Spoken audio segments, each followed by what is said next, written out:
सोच करके देखिए, जो ताकतें आज रूल कर रही हैं, जो ताकतें आज भारत में सरकार चला रही है, ये ताकतें अगर उस समय होती तो क्या बाबा साहब डॉक्टर अम्बेडकर वो सब कुछ कर पाते जो कर पाए? 1995 से लेकर के 2002 तक 3 बार मिलकर के सरकार बनाते हैं और 2002 में 28 जून 2002 को 10 लाख रुपए का चंदा आरएसएस को बहन कुमारी मायावती जी देती है। अब आप मुझे बताइए उन्हें किस पाले में रख करके देखूं? जो आरएसएस बाबा साहब डॉक्टर अम्बेडकर का पुतला जलाती है, जो आरएसएस बाबा साहब डॉक्टर अम्बेडकर को हीन जाति कहती है, जो आरएसएस भारतीय संविधान को नहीं मानती है, उसी आरएसएस को बहन कुमारी मायावती जी बहुजन समाज पार्टी की नेता 10 लाख रुपए का चंदा देती हैं लखनऊ में आरएसएस का मुख्यालय बनाने के लिए। उसी आरएसएस और बीजेपी के लिए 2002 के चुनाव में बहन कुमारी मायावती जी गुजरात में जाकर के वोट मांगती हैं। क्यों? कौन सी दोस्ती है? समझना पड़ेगा। वैसे तो प्रोफेसर चहल के बाद और तमाम वक्ताओं के बाद मैं नहीं समझता कि कुछ ज़्यादा कहने के लिए बचा है। मैं दिल्ली से कुछ और सोच करके आया था कि आप लोगों को कुछ अच्छी बातें बताऊंगा, लेकिन मेरे पिटारे में जो सामान था वो तमाम वक्ता बोल चुके हैं। लेकिन फिर भी कोशिश करूंगा कि मैं अब आया हूं तो कुछ ना कुछ बोल करके जाऊं। बहरहाल आप तमाम लोग इतना कीमती समय निकाल करके आए हैं और मैंने जैसा कहा कि इस मंच को बहुत बहुत आभार कि जिस दौर में सच बोलने के लिए, संविधान की बात करने के लिए, जिस दौर में बाबा साहब डॉक्टर अम्बेडकर, फूले, कबीर, नानक, रैदास की बात करने के लिए लोगों को जेल में ठूस दिया जाता हो, उस दौर में आप लोगों ने इतनी हिम्मत दिखाई है कि आप सरकार की आंख में आंख डाल करके इस आरएसएस के गढ़ में, नागपुर में ये आयोजन कर रहे हो। उसके लिए विशेष आभार। आप एक बार अपने लिए कम समझौता करेंगे।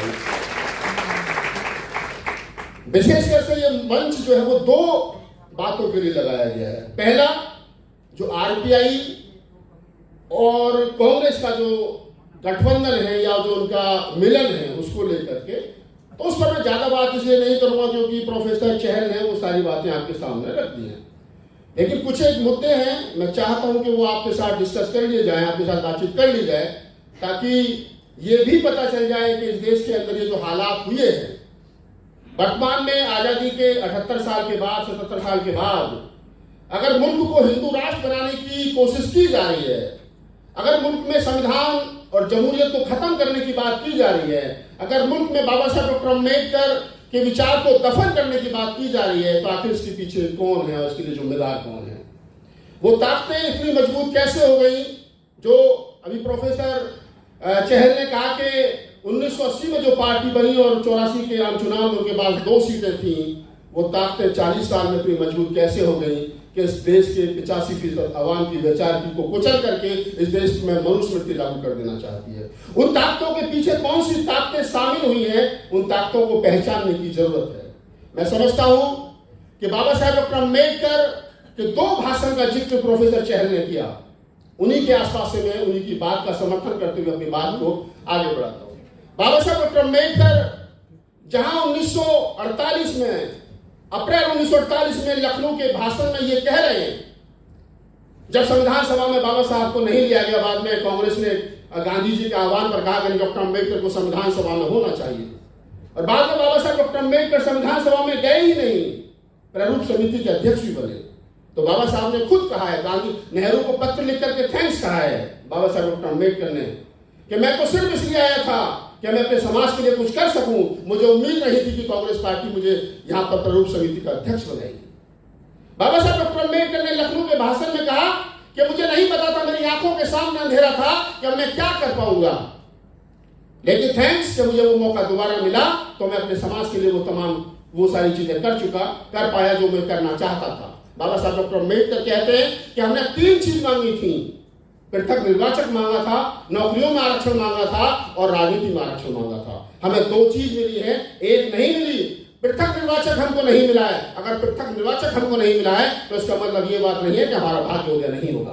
बाबा साहब डॉक्टर अम्बेडकर ने गांधी और बाबा साहब डॉक्टर अम्बेडकर के बीच में पूना पैक्ट को 1932 से लेकर 1942 तक सेलिब्रेट किया है। बाबा साहब डॉक्टर अम्बेडकर कहते हैं कि मेरे समाज के 4 लोगों की, 4 बच्चों की नौकरी लगती तो मैं सेलिब्रेट करता हूं, क्योंकि मुझे लगता है मेरे समाज में चंदा देने वाला समाज जो है वो तैयार हो रहा है।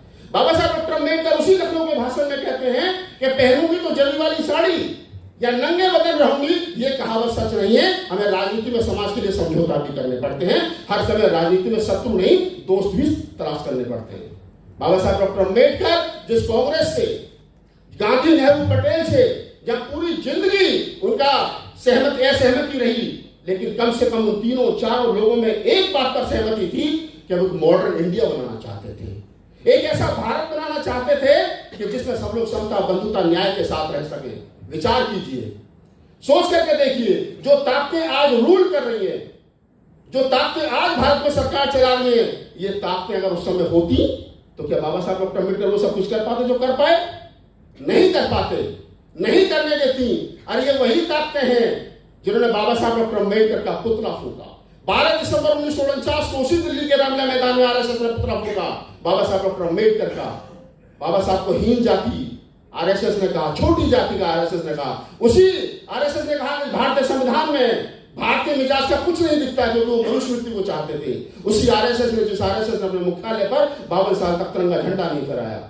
वो ताकतें, वो आरएसएस और बीजेपी, वो विचारधारा जो 1984 तक, 1989 तक मैं कहूं कहीं नहीं थी, आखिरकार वो विचारधारा इतनी मजबूत कैसे हुई कि वो भारत में राज कर रहे हैं। और राज ही नहीं कर रहे हैं, बंदूक दिखा करके राज कर रहे हैं, चाबुक दिखा करके राज कर रहे हैं। ईडी, सीबीआई, यूएपी का डर दिखा करके राज कर रहे हैं। आज एससी, एसटी, ओबीसी, माइनॉरिटी के बच्चों को जबरदस्ती झूठे मुकदमों में लगा करके, उनपे यूएपी लगा करके जेलों में ठूसा जा रहा है। उमर खालिद जैसे हमारे साथियों की 5-5 साल तक जमानत नहीं हो रही, कोर्ट में सुनवाई नहीं हो रही है। तो मैं फिर कह रहा हूं कि इस सरकार के पास में इतनी हिम्मत आई कहां से है?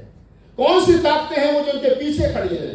मैं बता दूं आपको, प्रोफेसर साहब तो थोड़ा सा घुमा फिरा करके बोल रहे थे, मेरे अंदर कमी, मैं सीधा सीधा बोलता हूं। इसलिए ये बात जो आज मैं नागपुर में खड़े होकर के कह रहा हूं, कल मैं जो पंजाब के रोपड़ में खड़े होकर के बोलूंगा, कल मेरा भाषण है, ये परसों लखनऊ में बैठे हुए कुछ लोगों के पेट में दर्द करेगी ये बात। और वो इसलिए करेगी क्योंकि मैं सीधा सीधा बोलता हूं। सबसे बड़ी बात आप समझिए, जब जिस संगठन ने, मेरे लिए तो बाबा साहब डॉक्टर अम्बेडकर से बड़ा कोई नेता मेरे लिए नहीं है, मेरे तो भगवान है। जिस संगठन ने दिल्ली के रामलीला मैदान में 12 दिसंबर 1949 को बाबा साहब डॉक्टर अम्बेडकर का पुतला जलाया, मेरे लिए वो संगठन दुश्मन है। उस संगठन से दोस्ती कैसे हो सकती है राहुल नागपाल की, तमाम उन लोगों की? कौन लोग हैं जिन्होंने दुश्मनी, हम तो दुश्मनी वाले थे ना, फिर कौन लोग हैं जिन्होंने दोस्ती की? आप मुझे बताइए कि जब बाबा साहब डॉक्टर अम्बेडकर 1951 और 52 के आम चुनाव में अपने घोषणा पत्र में पॉइंट नंबर 43 और 44 पर खासतौर पर लिखते हैं कि हम मर जाएंगे, लेकिन आरएसएस और हिंदू महासभा जैसे प्रतिक्रियावादी संगठनों के साथ कभी समझौता नहीं करेंगे। एक लाइन में बाबा साहब डॉक्टर अम्बेडकर ने कह दिया। फिर ये कौन सी ताकतें हैं कि 1984 में पार्टी बनाते हैं, 1989 में चुनाव पहला लड़ते हैं, 84 में लड़ते हैं, फिर 89 में लड़ते हैं, उसके बाद में 1995 से लेकर के 2002 तक 3 बार मिलकर के सरकार बनाते हैं। और 2002 में 28 जून 2002 को 10 लाख रुपए का चंदा आरएसएस को बहन कुमारी मायावती जी देती है। अब आप मुझे बताइए उन्हें किस पाले में रखकर के देखूं? जो आरएसएस बाबा साहब डॉक्टर अम्बेडकर का पुतला जलाती है, जो आरएसएस बाबा साहब डॉक्टर अम्बेडकर को हीन जाति कहती है, जो आरएसएस भारतीय संविधान को नहीं मानती है, उसी आरएसएस को बहन कुमारी मायावती जी बहुजन समाज पार्टी की नेता 10 लाख रुपए का चंदा देती है लखनऊ में आरएसएस का मुख्यालय बनाने के लिए। उसी आरएसएस और बीजेपी के लिए 2002 के चुनाव में बहन कुमारी मायावती जी गुजरात में जाकर के वोट मांगती हैं। क्यों? कौन सी दोस्ती है? समझना पड़ेगा। उनको मुख्यमंत्री बनना था, उनको प्रधानमंत्री बनना था। वो पूरी जिंदगी कांग्रेस को दुश्मन बताते रहे। एक किताब मान्यवर साहब कांशीराम ने लिखी है, तमाम कुछ साथी लोगों ने पढ़ी हो, चमचा युग। नहीं पढ़ी हो तो पढ़ लेना। जब हम कभी हमारे जैसे लोग बोलते, भाषण देते तो लोग करे राहुल नागपाल कांशीराम जी ने किताब लिखी थी चमचा, तुम्हारे जैसे लोगों के लिए लिखी है, पढ़ना कभी। मेरी लाइब्रेरी में लगी थी, मैं खरीद कर लाया था, पढ़ी नहीं थी प्रोफेसर साहब। एक दिन रात को गुस्सा आया, निकाली, 2 बार पढ़ी और पढ़ करके फेंक दी। अब पूछो क्यों? वो इसलिए फेंक दी कि कांशीराम साहब उस किताब को 1982 में लिखते हैं। पूना पैक्ट को 50 साल हो रहे हैं, 82 में, 32 से 82। और उस किताब में कांशीराम जी लिखते हैं कि देश के अंदर 20 लाख शेड्यूल कास्ट के सरकारी कर्मचारी वर्तमान में हैं। गांधी और अंबेडकर के बीच हुए पूना पैक्ट को कि 16 शताब्दी पूरा देश सेलिब्रेट कर रहा है, लेकिन मैं अपने संगठन के माध्यम से इसको सेलिब्रेट नहीं करूंगा, मैं इसको काला दिवस बनाऊंगा, क्योंकि इस पूना पैक्ट से 1932 से लेकर के 1982 तक जितने भी लोग पैदा हुए वो सब चमचा हैं। और ये सरकारी कर्मचारी तो चमचों के भी चमचा हैं। अब सोचने वाली बात यह है, बाबा साहब डॉक्टर अम्बेडकर 4 आदमियों को नौकरी लगती थी तो सेलिब्रेट करते थे, कहते थे मेरे समाज में चंदा देने वाला समाज तैयार हो रहा है, मेरे समाज में ऐसे लोग तैयार हो रहे हैं जो अच्छे कपड़े पहनेंगे, जिनके बच्चों जो गरीबी रेखा से ऊपर उठेंगे। और मेरा व्यक्तिगत मानना है, जब एक आदमी की नौकरी लगती है तो कम से कम 4 आदमी गरीबी रेखा से ऊपर उठ जाते हैं। एक वो जिसकी नौकरी लगती है, एक उसकी पत्नी और कम से कम 2 उसके बच्चे, कम से कम 4 आदमी। और कई नौकरियां तो ऐसी हैं जहां 10-10 लोगों को गरीबी रेखा से ऊपर उठे। आप मुझे बताइए, अगर कांसीराम की किताब चमचा युग के अनुसार 20 लाख लोग सरकारी कर्मचारी में थे तो लगभग 80 लाख लोग गरीबी से ऊपर उठ गए। पेट्रोल पंप मिले, गैस एजेंसियां मिली, महानगरों की तरफ गए, सस्ते बैंकों में नौकरियां मिली, बैंकों का राष्ट्रीयकरण किया कांग्रेस ने, लाखों लाख नौकरियां मिली, घर से बुलाकर के नौकरियां दी शेड्यूल कास्ट को। 89 में राजीव गांधी की सरकार में स्पेशल ड्राइव चला, आपको बुला करके नौकरी दी गई। शेड्यूल कास्ट का आदमी सोचता था कि ये वाली नौकरी करूं या ये वाली नौकरी करूं। आज सब कुछ बर्बाद हो रहा है, हमारी आंखों के सामने बर्बाद हो रहा है। और कांसीराम साहब कह रहे हैं कि ये सरकारी कर्मचारी तो चमचों के चमचा हैं, और ये चमचा युग है जो चल रहा है, और इस चमचा युग को हम 10 साल में खत्म कर देंगे, यानी 1992 तक इस चमचा युग को खत्म कर देंगे। हुआ क्या, 1995 में सरकार बनी, और 1995 में डेटा है कि लगभग शेड्यूल कास्ट के 48 लाख कर्मचारी थे देश भर में। आज संख्या कितनी रह गई है, साहब कुछ लाखों में रह गई है घट करके। ये प्रोफेसर साहब को हो सकता है ज्यादा इनकी तो 2-2.5-3 लाख रुपए तनख्वाह मिलती हो, लेकिन इनकी आने वाली पीढ़ी, जितनी पेंशन इनको मिलेगी रिटायर होने के बाद में 1.5 लाख रुपए, आने वाली पीढ़ी 50,000 20,000 की नौकरी ढूंढ रही है। मेरी चिंता यह नहीं है कि बहन जी का पैसा कैसे बचेगा, मेरी चिंता ये बिल्कुल नहीं है कि आकाश आनंद जी की कंपनी कैसे बचेगी। मेरी चिंता यह है कि जिस दिल्ली के बंगले में आकाश आनंद जी रहते हैं, जिसकी कीमत लगभग 1,000 करोड़ रुपए है, उस बंगले पर मेरे समाज का आदमी चपरासी नहीं बन सकता। मेरी चिंता यह है, मेरी पीड़ा यह है, मेरी पीड़ा राहुल नागपाल की पीड़ा यह है कि दादा के सामने, दादा गांव में जूते सिलता था, मरे हुए पशु उठाता था, दुनिया की बेकारी और बेरोजगारी करता था, उसके सामने उसका पोता अफसर हुआ। जब गांव में सीटी मार करके सायरन मार के गाड़ी जाती थी तो मनुवादी के पेट का पानी हिल जाता था कि फलाने महार का, चमार का, दुसाद का, काशी का पोता जो है, बेटा जो अफसर हुआ है, गांव में चर्चा होती थी। आज उसी अफसर का पोता 10,000 की नौकरी ढूंढ रहा। मेरी चिंता ये है, मेरी पीड़ा ये है कि बाप के सामने बेटा चपरासी नहीं बन पा रहा है, जबकि दादा के सामने पोता IAS बन गया था। मेरी चिंता ये है। कुछ लोगों की चिंता होगी कि मोदी जी के खिलाफ मत बोलो, नहीं तो हमारी संपत्ति को जब्त कर लेंगे, अकेले चुनाव लड़ो, नहीं तो हमारी संपत्ति को जब्त कर लेंगे। कुछ लोगों की चिंता होगी, हमने तो ओपन लेटर लिखे, मैं तो अंदर रहा हूं, मैं तो बहुजन समाज पार्टी का मीडिया प्रभारी रहा हूं, मैं तो किताब लिख दूंगा पूरी। लेकिन मैं कहता हूं कि जब लड़ाई आमने और सामने की हो, जैसा मैंने कहा कि ये ताकत इतनी मजबूत कैसे हो गई, ये बीजेपी RSS इतनी मजबूत कैसे हो गई कि हमारी कमर पर चाबुक पड़ रहा है और हम लोग बोल नहीं पा रहे हैं। अकेले बाबा साहब डॉक्टर अम्बेडकर जो कर गए वो सब कुछ बर्बाद हो गया, और हमारी पार्टियां खामोशी के साथ तमाशा देख रही हैं, बोल नहीं रही है। कोई नहीं कह रहा कि राष्ट्रीयकरण क्यों, क्या नाम है, निजी हाथों में कंपनियां क्यों बेची जा रही हैं। कोई नहीं बोल रहा है कि हमारे लोगों का शोषण अत्याचार क्यों हो रहा है। कोई नहीं बोल रहा है कि हमारे लोगों का शेयर, सरकारी कर्मचारियों शेयर खराब क्यों किया जा रहा है। कोई नहीं बोल रहा है। नेताओं को तुमसे मतलब नहीं है। तुम जिनको बहन जी और भाई साहब, चाचा और ताऊ बता रहे हो ना, दरअसल आप तुम उनके कुछ लगते ही नहीं हो। वो बेचारे अपने आप को बचाए या तुमको बचाएं। जब नेता अपने आप को बचाने में लग जाए तो जनता को चाहिए कि वो नेता को छोड़कर के समाज को बचाने की बात करे। और ये काम हमने किया है। नागराले साहब ने 3री बार बुलाया हूं मैं। पहली बार बुलाया था 19 के चुनाव के आसपास, पिछली बार बुलाया था, मैंने कहा था हम उत्तर प्रदेश में हिंदी बेल्ट पर करके दिखाएंगे। मेरे जैसे 3-4 पागल हैं, मेरे जैसे 3-4 पागल हैं हम। हिंदी बेल्ट पर मैं हो गया, प्रोफेसर तलाल हो गए, लक्ष्मण हो गया, 1-2 लोग और हैं जो बोलते रहते हैं। हमने बीड़ा उठाया कि या तो नेता आपस में गठबंधन करेंगे बीजेपी के खिलाफ, एक मंच पर आएंगे, और नहीं आएंगे तो हम उनको उखाड़ करके फेंक देंगे। उत्तर प्रदेश को उखाड़ करके दिखाया, आपने देखा होगा। और जो लोग ये कहते हैं हमारे लिए कि राहुल नागपाल तो कांग्रेस की बात करता, हरिजन हो गया, ये तो दरिजन हो गया है, तो मैंने कहा तुम बहन जी के बराबर अपना मंच लगवा लेना, पता चल जाएगा तुम कौन हो गए हो। तुम दरवाजे पे खड़े नहीं हो सकते, मैं तो राहुल गांधी से मिल भी सकता हूं। और हम ही थे जो 2024 के चुनाव से पहले राहुल गांधी से मिलकर के कहा था कि हमारे समाज के लिए कहिए कि अगर एनडीए की इंडिया गठबंधन की सरकार बनेगी तो आप ये करोगे। प्रोफेसर अब्दुल्ला और हमारे तमाम साथियों ने 7 पॉइंट दिए थे, कांग्रेस ने 7 के साथ अपने मैनिफेस्टो में डाले कि अगर हमारी सरकार बनेगी तो हम शेड्यूल कास्ट के लिए काम करेंगे। आप एक नागनाथ, एक सांपनाथ, अरे दिमाग खराब हो गया है भाई। किसी को थैंक यू भी बोला करो, धन्यवाद भी बोला करो। बाबा साहब डॉक्टर अम्बेडकर ने पंडित जवाहरलाल नेहरू से कहा था कि भगवान बुद्ध की 25वीं जयंती है, आप देश में छुट्टी की घोषणा कीजिए। तो पंडित जवाहरलाल नेहरू ने बुद्धा की 28,000वीं जयंती पर छुट्टी की घोषणा की, राष्ट्रीय छुट्टी की घोषणा की। तो डॉक्टर अम्बेडकर ने पत्र लिख करके थैंक यू बोला। अरे ये कौन से लोग हैं, मैं तो समझ नहीं पाता हूं लोगों को। क्या डॉक्टर अम्बेडकर और बाबू जगजीवन या पंडित जवाहरलाल नेहरू सदन में मिलते होते झगड़ा ही करते थे, कुछ काम धंधा नहीं करते थे वो लोग? अरे कुछ तो करते होंगे भाई। बाबू जगजीवन गद्दार है, बाबू जगजीवन चमचा है, कांग्रेस का हरिजन है, कांग्रेस का दरिजन है, पता नहीं कौन कौन से जन है। अरे वो जगजीवन राम पूरी जिंदगी कांग्रेस से लड़ करके तुम्हें इतना दे दिया कि तुम्हारी जो रिटायर हो गए ना 1-1 लाख 1.5 लाख पेंशन ले रहे, जगजीवन राम और बाबा साहब की वजह से हुआ है। बाबा साहब डॉक्टर अम्बेडकर, अभी कहा ना प्रोफेसर साहब ने, मेरी की बात को आगे बढ़ाता हूं, मैं तो कह रहा हूं आज तो जो सबसे सुना वही कहूंगा।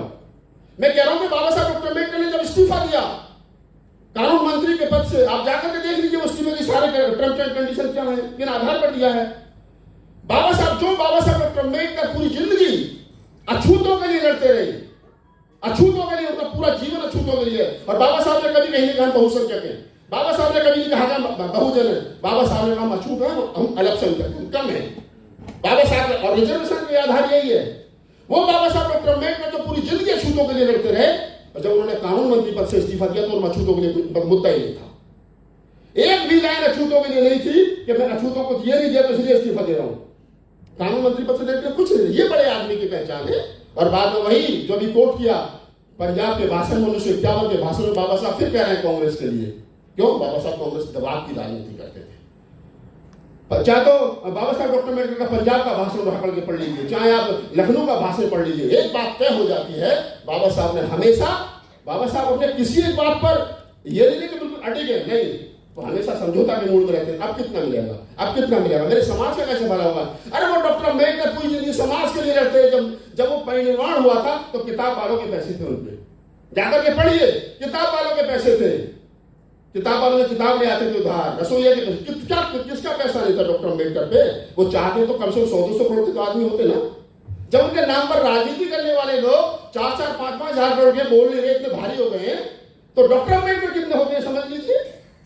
लेकिन वो डॉक्टर अम्बेडकर 4-4 बच्चों को कुर्बान करके गरीबी में चले गए, कर्जे में चले गए, दुनिया को छोड़ करके अलविदा कह करके कि शायद मेरा समाज आगे बढ़ेगा। उनको नहीं पता था कि समाज में नालायक नेता भी पैदा होंगे जो मेरा फोटो कटोरे में रख करके वोट मांग करके पैसा बना करके घरों में बैठ जाएंगे।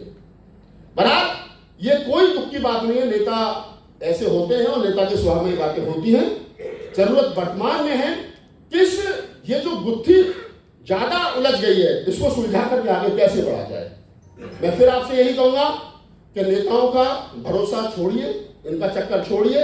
जितना पैसा, और मैं तो एक बात और कह रहा हूं, महाराष्ट्र में खड़ा हूं, जितना पैसा आप लोगों ने नेताओं को दिया है चंदा, और ये बामसे वाले बड़े नाराज रहते हैं मुझसे। वामन मेश्राम जी पिछले दिनों पहले तो राहुल गांधी जी से बात करेंगे, मैंने क्या बात करोगे, 40 साल में उपलब्धि बताओ कितने बच्चों की फीस भरी है। बामसेब के लोगों से मेरी बड़ी नाराजगी है।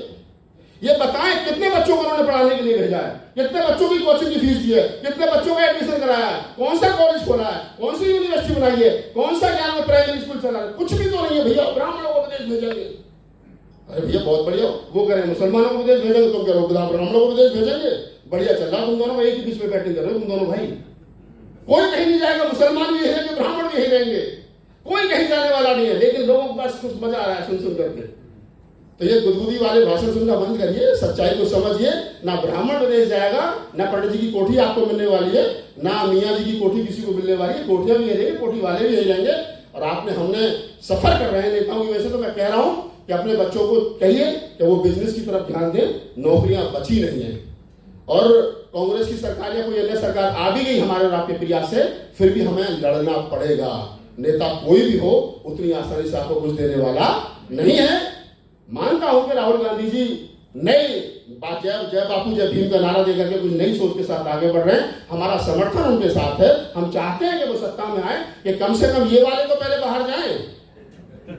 ये वाले जो हमारे सर पर तांडव कर रहे हैं रोज, पहले ये वाले तो बाहर जाएं। ये बाहर चले जाएंगे, ये दूसरे वाले आ जाएंगे, तो इससे तो लड़ झगड़ कर कुछ ले भी लेंगे, पहले भी नहीं से लिया है। लेकिन जिन्होंने सब कुछ छीन लिया, भाई पहले इन्हें हटाओ, और जिनकी वजह से ये राज कर रहे हैं उन्हें भी हटाओ।